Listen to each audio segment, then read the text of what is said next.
reject the idea of being called an Afro-American.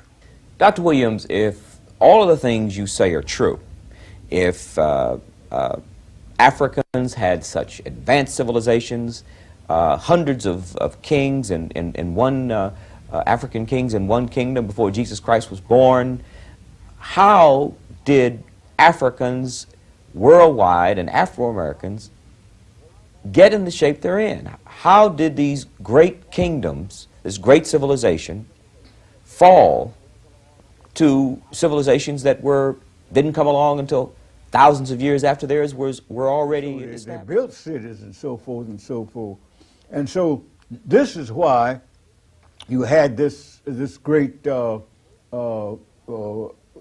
system of nations building becoming so mighty. Now, why did they fall?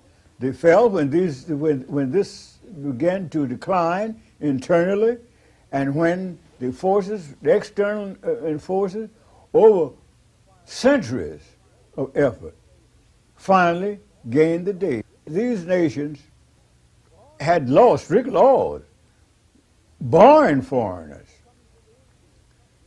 from coming to the interior.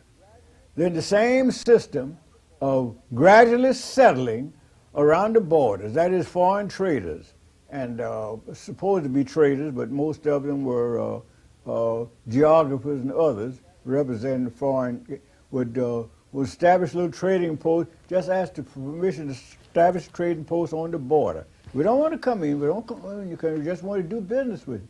We want to sell you what we have, we want to buy some of what you have. Well, the Africans were great traders, always great traders. So that was one of the weaknesses. They allowed them to settle along the borders, for one thing. The second thing that happened, and this went on, as I point out in the destruction, for several thousand years before the certain countries were finally taken.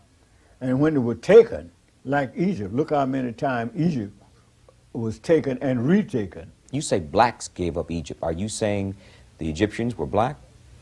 Of course the Egyptians were black. The name comes from the name itself, has an origin in the name of a black king.